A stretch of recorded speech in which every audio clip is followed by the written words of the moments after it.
Viktor Hovland is with us at the 106 PGA Championship. We'll jump right into questions, starting right here with Jeff.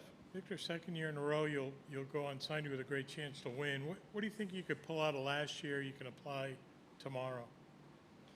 Yeah, I think just kind of staying patient. Last year, felt like I did a really good job of, obviously chasing down Brooks, but I didn't let that change my strategy throughout the round. Some of the pins that I probably last year I would have gone for, I kind of played smarter, even though early on Brooks had a little bit of a lead last year, and just kind of kept tracking along, not making too many mistakes. And when I made a couple of putts, I just kind of inched myself closer and closer and closer. I think this year is a little different scenario because there's so many guys on the leaderboard there.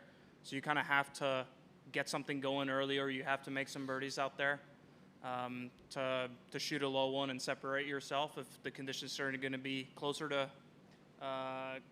today for tomorrow. So, yeah, it'll probably be a little different, but, you still got to pick the right game plan and execute. We'll go next to Mike 7, 8, and then 5. Will you be a little bit more aggressive tomorrow with how soft the greens are, knowing that, it's probably going to take something low to get the W? I don't know about more aggressive, but there are certain pins that are go pins and certain ones that are not. This golf course has a combination of some easy holes that you can be very aggressive on, and then the harder holes, when they tuck the pins, you just got to try to get your par and get out of there. But obviously the winner of this tournament is going to make a couple of birdies on those holes as well, but that's probably not going to come from stuffing a 5-iron in there. It's going to come from rolling in a 25-footer or something like that. So we're still going to be patient and play smart, and hopefully we get a few putts going in early and kind of ride that momentum. This might be a dumb question because you're obviously one of the best golfers in the world, but are you surprised at all with how well this week has gone to this point? I'm surprised in the sense that just how far away I felt last week. But I'm not surprised in the way that I'm here because,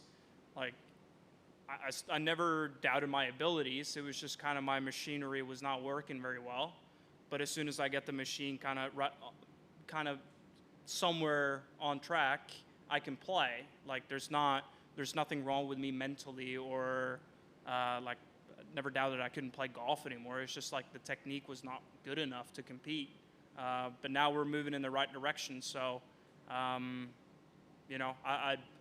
already saw it was better a few days ago, right before I was playing the tournament. I thought, you know what, we can maybe do some damage this week. But, this has exceeded all expectations. That's for sure. Is that a particularly satisfying feeling, knowing that, it can stand up out here that quickly?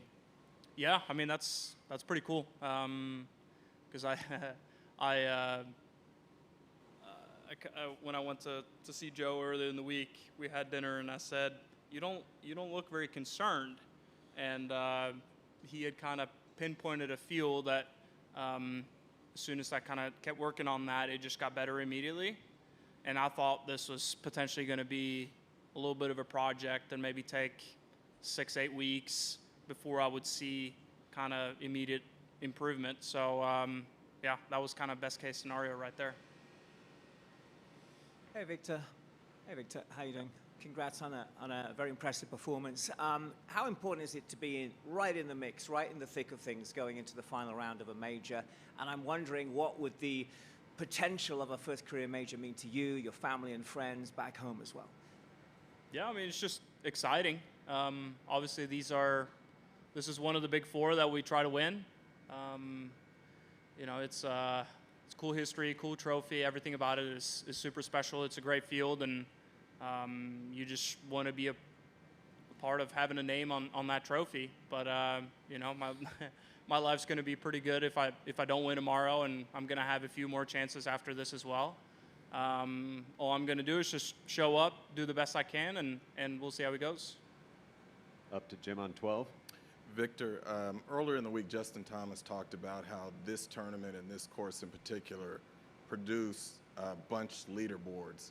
I wonder, from your standpoint, How exciting is that for a player? And if at all you change how you approach the final round, knowing I think there are, 8 players within 2 strokes of the lead right now? Yeah, I think just the greens being soft and having soja around the greens, you can, it's hard to separate yourself. You're going to have to make a bunch of birdies and roll a bunch of putts in, because if you miss in certain spots, guys seem to be able to spin it out of the bunker and spin it out of the fairway, so you can kind of get away with some bad shots. But if you catch fire, you can shoot a low score, which a couple of guys have done, but it's hard to do that every single day. So that's why I think you see the bunch scores. Yeah, when there's that many guys close to the leaderboard, you have to just be in the frame of mind that, okay, I'm going to have to roll some putts in and be not aggressive in terms of course management. I mean, you have to kind of err on the aggressive side, but more aggressive in the mindset and committing to the shots of, not being scared, not trying to bail out, and just kind of committing to the plan and just not back out. All right, we'll wrap up with Juan. Okay, so Norwegian. Yep. So can you describe